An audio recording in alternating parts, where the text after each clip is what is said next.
Hey everybody, it is Eugene Driscoll of the Valley Independent Sentinel. Our URL is valleyindy.org. And welcome to Navel Gazing, I guess. It's a one-man show this week as it is Sunday, January 1st, 2012. Happy New Year, everybody. Hope you had a great Christmas, Hanukkah, New Year's Eve. Hope it was, all you dreamed for, all that good stuff. But it's the first day of 2012 and the last day of vacation for the Valley Independent Sentinel. I'm not in the office right now. I will see Jody Mosier tomorrow. She's our reporter. I'm doing this from my living room where I've been watching Mad Men, that show from AMC, which frankly I don't like. I mean, I hate everybody on that show.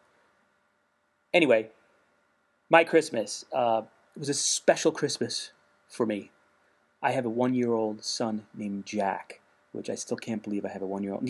I'm married. I can't believe I'm married, let alone a 1-year-old son named Jack. Last Christmas he was born in October 2010, so last Christmas he was like a blob. Like we brought him out here. I took a picture of him. My wife Autumn showed him the Christmas tree, and he spit up, and that was okay. This year he's walking around. He says "dada" a lot.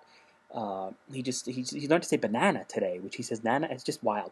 But anyway, it was more of it felt like a real Christmas. I think I'm gonna remember every detail of this Christmas, and it was awesome. It was an awesome Christmas because I have this little kid, and I'm seeing everything through his eyes now.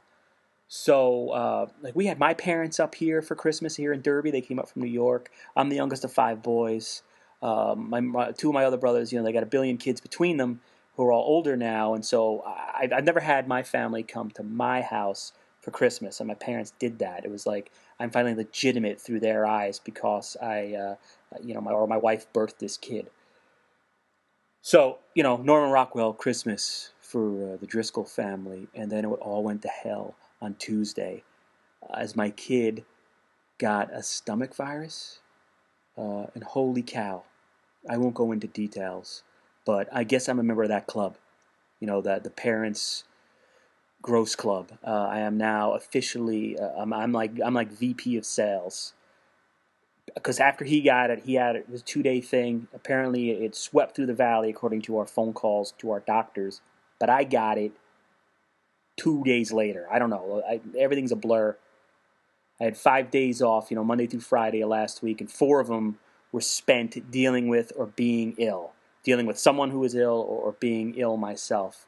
And what a week. But that's what it was, I guess that comes with the territory. So, anyway, instead of being a poor man's Bill Cosby, enthralling you with my tales of vomit, I will say that the highlight of my week off, or the underlining or the highlight, I guess, highlight meaning the exclamation point, I guess I'm trying to say, on my 5 days off, I'm sitting here in the living room, and all of a sudden I hear my wife just say from the kitchen, "Jack just peed the dishwasher."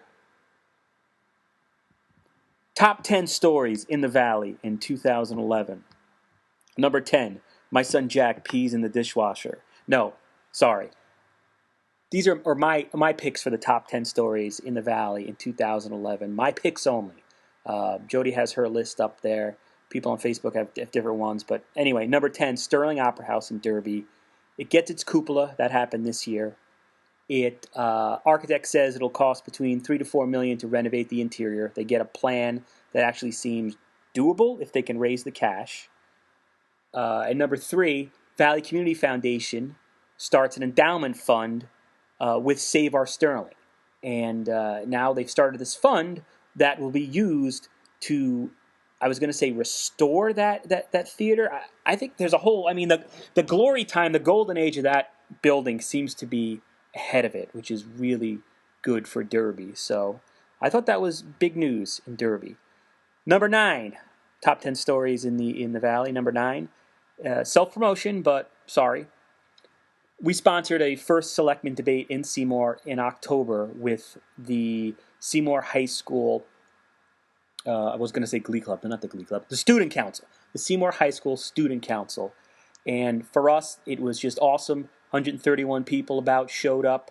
on which was it was kind of a gross night right before, I think it was right before that crazy, freakish winter storm in October. But anyway, that was community service. We think that's what journalism is about. Part of it is about serving the community, not just exploiting them or taking their advertising dollars. Number 8, Derby Public Schools launches its strategic plan. They released a detailed report, the number of goals, number of issues to look at. It's very important, I think, in Derby because Derby is a school district that is struggling in terms of, like many school districts are, it's struggling in terms of money, in terms of test scores, in terms of how the heck are we going to support this education infrastructure going forward. They're asking questions as part of the strategic plan, including, is this sustainable? Is it time to regionalize? What's good? What's working? A good discussion happening within the Derby School District. Number 7, top 10 stories in the Valley in 2011. Derby Middle School dean arrested. Derby Middle School dean in September was arrested for allegedly bringing about 60 or so, I believe it was, prescription painkillers into his office, into school grounds, and they were not in any kind of container. It was allegedly criminal. The case is working its way through the criminal docket at the Superior Court in Derby. Number 6, Ansonia Riverwalk opens. Much easier to talk about here. This is a beautiful extension of the Derby Riverwalk. Goes into Ansonia now over Division Street near Stop and Shop. Beautiful entrance to that thing. One of the coolest things now in the Valley. Number 5, top 10 stories. Ansonia wins state football championship. Congratulations, Chargers. Also, the Ansonia cheerleaders, younger, won a national championship. Congrats to them as well. Number 4, top 10 stories in the Valley. Who in the name of God steals war memorials?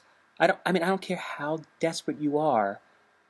Just the effort to steal a plaque with the names of World War II veterans on it is just beyond me. And that's what's happened in Derby, Ansonia, and to a lesser extent, Shelton. As far as we know, we've been off for a week, no arrest directly to those crimes locally has been made. We hope they do. That's just a disgusting crime. Number 3, Oxford tax collector arrested. This Oxford story has been brewing for 2 years, where the former tax collector was allegedly embezzling money. While a civil case has been going on for a bit, the state police investigation took a full just about 2 years to finally result in an arrest. That court case is also early in the criminal process. It's over in Milford Court, but this year, in addition to the arrest, details were made public through an arrest warrant of what was allegedly happening up there, and it's sort of a disgusting story if it's true, and you're a taxpayer in Oxford. The tax collector was stealing money to do nothing. Frivolous lifestyles and shopping sprees and that kind of nonsense. Although we've clearly only heard the police side of this so far. It's innocent until proven guilty, of course. Number 2, another crime-related story. 2 people in Shelton, 2 people with deep Shelton connections were sent to federal prison in 2011. Developer Robert Cinto and a building inspector, Elliot Wilson, sent to prison in connection to a corruption probe that's been going on in that city forever, it seems. Is that the end of it? Is that the beginning? The government doesn't talk, so we don't know. But the fact that 2 people were sent to jail is significant.